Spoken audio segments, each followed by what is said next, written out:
السلام علیکم پیارے بچوں، welcome to hello kids with a new story. اور آج کی اسٹوری تو ان بچوں کے لیے ہے جو ہر وقت اور ہر جگہ پہ موبائل فون کو یوز کرتے ہیں اور اس سے کیا نقصان ہوتا ہے آپ کو اس کہانی میں پتہ چلے گا۔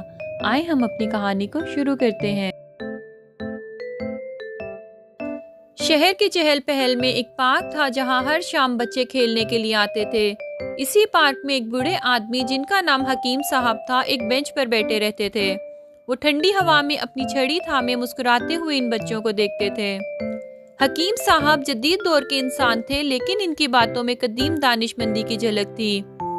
ایک دن جب پارک میں بچے اپنے موبائل فونز اور ویڈیو گیمز کے ساتھ مصروف تھے، حکیم صاحب نے دیکھا کہ بچے آپس میں بات چیت کم کر رہے ہیں اور کسی کی بھی بات سننے کا حوصلہ نہیں رکھتے۔ وہ قریب گئے اور بولے، بچوں، میں تمہیں ایک کہانی سناؤں؟ یہ کہانی تمہیں وہ سبق دے گی جس کی آج کے دور میں سب سے زیادہ ضرورت ہے۔ بچوں نے کچھ دیر کے لیے اپنے فون رکھ دیے اور دلچسپی سے ان کی طرف دیکھا۔ حکیم صاحب نے کہنا شروع کیا، یہ کہانی 3 دوستوں کی ہے جو جدید شہر میں رہتے تھے۔ پہلا دوست ایک لڑکا رافع، ہمیشہ ہر کام جلدی کرنے کی عادت رکھتا تھا۔ وہ ہر وقت جلد بازی میں رہتا تھا اور کبھی بھی آرام سے کام نہیں کرتا تھا۔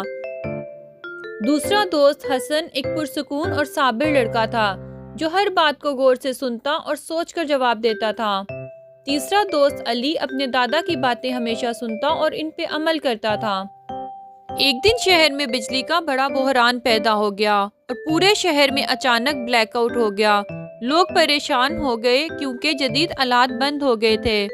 رافع نے جلدی میں اپنے موبائل کی بیٹری چارج کرنے کی کوشش کی اور ناکام رہا۔ اس نے کسی کی بات نہ سنی اور وہ بجلی کا انتظار کرنے لگا۔ حسن نے صبر سے ایک موم بتی جلائی اور آرام سے بیٹھ کر انتظار کرنے لگا۔ وہ جانتا تھا کہ کچھ وقت لگے گا لیکن جلد بازی سے اسے کچھ حاصل نہیں ہوگا۔ علی نے اپنے دادا کی بات یاد کی کہ مشکلات میں پرسکون رہنا اور غور سے سننا کامیابی کی کنجی ہے۔ اس نے اپنی فیملی کے ساتھ مل کر پرانے لالٹین نکالے اور سب کو آرام دہ ماحول فراہم کیا۔ گھنٹوں بعد جب بجلی واپس آئی، رافع کی جلد بازی اور پریشانی نے اسے مزید تھکا دیا تھا، جبکہ حسن اور علی پرسکون اور خوش تھے۔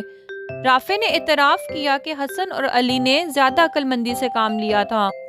حکیم صاحب نے بچوں کی طرف دیکھا اور بولے، یہ کہانی ہمیں 3 سبق سکھاتی ہے: صبر سے کام لینا، بزرگوں کی باتیں سننا اور ہر مسئلے کو پرسکون رہ کر حل کرنا۔ بچوں نے سر ہلایا اور ایک دوسرے کی طرف دیکھا۔ اس کہانی نے انہیں سوچنے پر مجبور کر دیا کہ آج کے دور میں بھی پرانے اصول کام آ سکتے ہیں۔ اس کے بعد پارک میں بچے اپنے موبائل فون سے زیادہ ایک دوسرے سے بات چیت کرنے لگے اور حکیم صاحب کی کہانیوں کا انتظار کرنے لگے۔ اس کہانی سے ہمیں یہ سبق ملتا ہے کہ جدید دور کی مشکلات کو بھی صبر، احترام اور تجربہ کار لوگوں کی نصیحتوں سے حل کیا جا سکتا ہے۔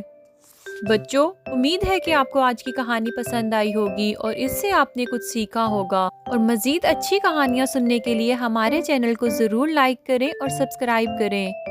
اور اگلی کہانی تک اپنا ڈھیر سارا خیال رکھیں اور ہمیشہ اچھے کام کریں۔ اللہ حافظ۔